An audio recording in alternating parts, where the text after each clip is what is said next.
Welcome again, folks. Tonight we've got a little break in the normal action and we've got a CarpodGo. This is a CarPlay portable screen type deal. I'm going to be installing it in my 94 Welding rig.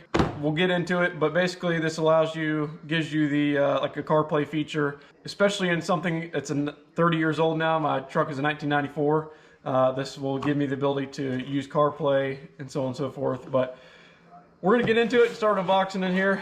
And I've not seen this yet, but like I said, CarpodGo. I'm sure I'll put all the information in the description. But here's what we got. I believe there's also a backup camera in here. But let's get to the main thing first. Let's see what we got here. If I can get it open.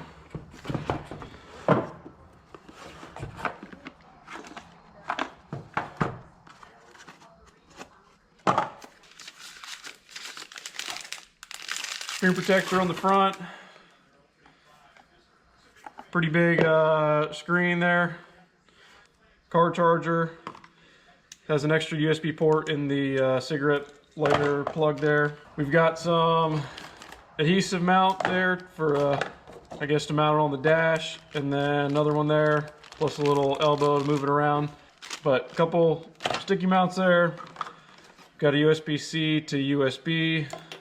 We'll get into what all that's for, I'm assuming. A backup camera, pretty neat. This is a suction cup mount, which I'm gonna try this out first. It may, like I said, there is some weight to it. It might not be as heavy as, or it's probably a little heavier than a normal GPS, but it's not, this might work out fine. We'll see. We'll try this first. But if not, maybe we got some other plans in there. We can figure something out. I have no dash in my truck, so we could easily screw this down to something and then have a more solid mount if the tape doesn't work. And then this here, I'm assuming, is the cable to run for our backup camera. Car camera filter. We'll get into that, I'm sure, with that, whatever that is. And then we've got a Bluetooth adapter. So this here, I'm pretty sure, will allow you to stick to your dash or something like that, and then be able to use the suction cup on here to mount it that way. I'm going to read through this real quick, and then we're going to get to installing it in the truck. A couple things before we get started installing all this. Read through here. There's most everything you use in here, obviously, to set up and pair it. Number one, I don't have a radio, so yet, but this is going to not work as far as playing music through it. But the main thing I'm after is, one, the reverse camera, backup camera, and then also being able to have maps displayed and not have the old GPS I'm using now. But also, do not suspend the machine in the air to avoid danger. The bottom of the screen must rest on the dashboard and be supported.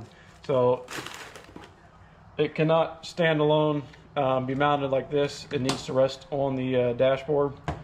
And so we'll have to figure out something, because like I said, I don't have a dash. We'll figure something out. And then this here camera filter has to do with the voltage supply. If it doesn't have 12 volts from the reverse switch, then this is what the filter, it'll flicker. This is what that does. I don't think we'll need this because, one, this truck used to be an automatic and now it's a manual, so the reverse switch is not hooked up. So what I'm gonna have to do probably is just find I don't have a switch on the transmission, so I'm just gonna probably wire in a manual switch to turn the backup camera on whenever I need it. So let's go see about how we're gonna mount this thing in the truck. So I got the power connected here, got it in my cigarette plug down here. It's not turned on yet, but here's where I'm mounting mine. This is I guess going against what they say, but it's mounted into solid. It's got a couple screws into the roof. It's not coming through. This is where the sun visor holder was. Obviously I don't have any visors, so there was already one hole here, and there's a double skin, so there's a piece of sheet metal before you get to the actual roof. So I got mine mounted 2 screws. One is, like I said, in the hole for the for that, and then I just drilled one more hole, put a screw in there. So it's mounted solid, more solid than you would get on a dash. I'm gonna go ahead and pop this thing up in here. I'm gonna tighten up the back. It's a little jiggly. We can probably fix that by adding a support somewhere. Got that on, so I'm gonna go ahead and turn this power switch on down here. We got power, Bluetooth on. So I guess if I disconnect Wi-Fi, it's going to turn off CarPlay.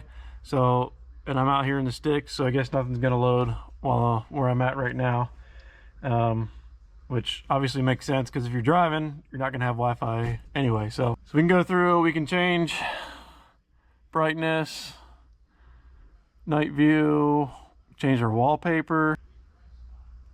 Okay, logo. Ooh, let's see, we want a Tesla. Let's see, do they have Dodge in here? I'm sure they do. There we go. I'm gonna go ahead and work on getting the backup camera hooked up, and then we'll go through this a little more. But like I said, I don't have a radio in here yet. Well, I don't want to get a copyright strike, but you can play music, you can hear it through there. So that's neat. Let me get the backup camera configured, and then we'll see if that works, and see what else we can do in here. Duncan. All right, so I got everything pretty much hooked up now. I'll show you the backup camera here in a second, but we got maps to load, and we can scroll around here. I don't know why. Obviously I can't. I think this is with most CarPlay, but I can't spin the map for whatever reason. We got music, and then I'll show you the backup camera. I got to switch. I got it to key on power, and then I'm fancy over here. This is my switch for the camera, but I've got it on auxiliary right now, but I just have it on key on. That way, in case I ever leave the key, or not leave the key, but in case I ever leave the camera on, it doesn't drain the battery for whatever reason. But how I got this set up, so I didn't realize before, but this thing is on a magnetic base. I'm not going to try to pull it off, but I've got the 3M. I didn't want a suction cup right to the tint because it always pulls away from the glass.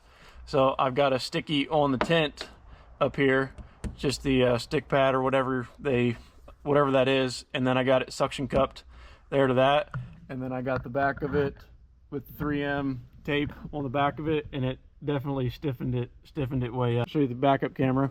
Got it mounted just above the tag there, and then let me close this. I got it ran down back here on the frame. It runs through the firewall, and then I was gonna try to run it up the pillar and go over across here, but I might have had enough cable, but it was pushing the limits to try to get it up here. And besides, there's always gonna be something hanging down. It doesn't really bother me, but I just got to let both the camera wire and the power to the system run through a piece of wire loom, and then that's zip tied up here to the mount. So turn it on, turn it off. Pretty simple, pretty neat. So the other thing, what I was gonna mention is, again, this is not supposed to be mounted up high, or not supposed to be suspended, but I've got 2 points of contact on it. I like the display to be mounted up higher. I don't like it being down on the dash because it makes it harder to see sometimes. So I like it being up here where it gets some shade in a sense.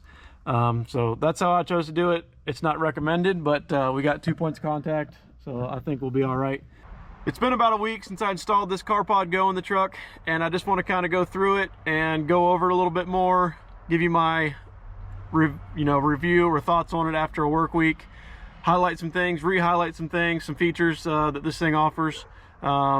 First one is, this is the only 60 FPS wireless CarPlay screen on the market right now, and you can definitely tell scrolling through this that everything runs very smooth.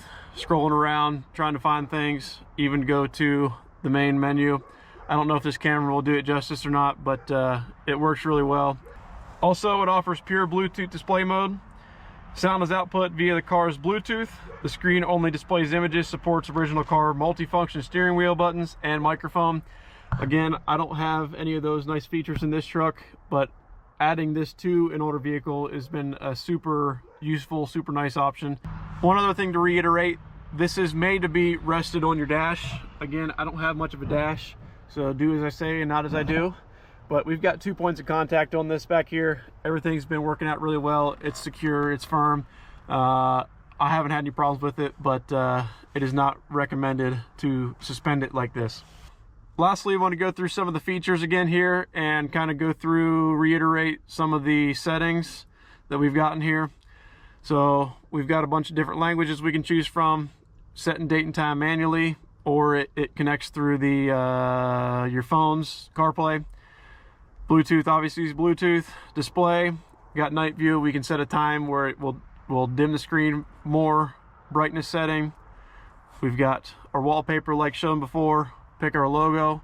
There's a ton more in here. Some CarPlay settings. Right drive, I'm assuming for right-hand drive. 60 FPS mode, 10-second timeout, return to CarPlay, which it should go here in a second. There we go. Volume, media, navigation, phone. Pretty self-explanatory. Again, I don't have a dash or radio, so I can't really hook it up to Bluetooth of the vehicle, but one of the main reasons why I like this is obviously we can add CarPlay to any vehicle and be able to use it for maps, music. I've got a speaker on order to be able to hook up the auxiliary or the aux cable to run a speaker. And then lastly, we've got the system information. We can do an update and we can do a reset. So with all that being said, I want to say thank you again to CarpodGo for sending this out to us. I really appreciate it. If you're in the market for something like this, and especially if you've got an old vehicle like I do, this is an awesome upgrade for any old vehicle as well as new. So if you're interested, I'll leave all the information down below. Appreciate y'all watching, and we'll see you on the next one. Thanks, guys.